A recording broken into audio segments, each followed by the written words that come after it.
Sementara itu, tanda-tanda gelombang ketiga penyebaran virus COVID-19 di Kota Pontianak mulai menunjukkan peningkatan. Bahkan peningkatan pasien yang dirawat di rumah sakit kota dan rusunawa terjadi kenaikan yang drastis. Untuk itu, masyarakat diminta menerapkan prokes ketat untuk mencegah penularan COVID-19. Gelombang ketiga penyebaran virus COVID-19 di Kota Pontianak mulai menunjukkan peningkatan. Angka positif yang biasanya 10-15 kasus meningkat menjadi 20%. Dalam artian, jika 100 orang dilakukan pemeriksaan, 20 orang dinyatakan positif. Kepala Dinas Kesehatan Kota Pontianak, Sidik Handanu mengatakan, kenaikan jumlah pasien dapat juga dilihat dari tingkat hunian. Pasien yang terkonfirmasi terutama di rumah sakit kota, biasanya 10 orang, kini menjadi 21 orang. Bahkan di Rusunawa Nipah Kuning Dalam, biasanya di bawah 10, kini naik hingga 40 orang. Kepada masyarakat perlu kami sampaikan bahwa laporan kasus positif per hari pada minggu terakhir ini menunjukkan peningkatan. Ya.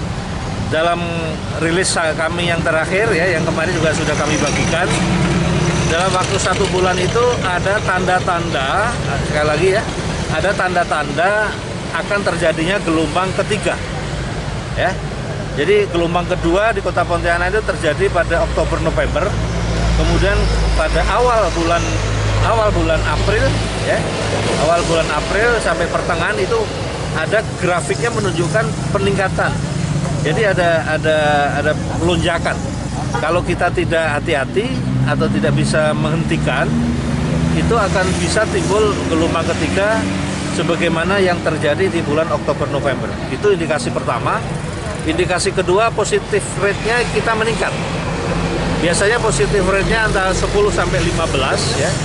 Pada minggu terakhir ini positif rate-nya sudah di atas 20%. Jadi kalau kita periksa 100, 20-nya positif.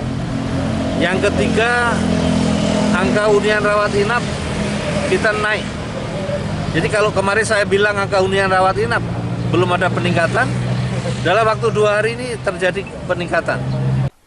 Handanu menambahkan, gelombang ketiga ini harus diwaspadai oleh masyarakat.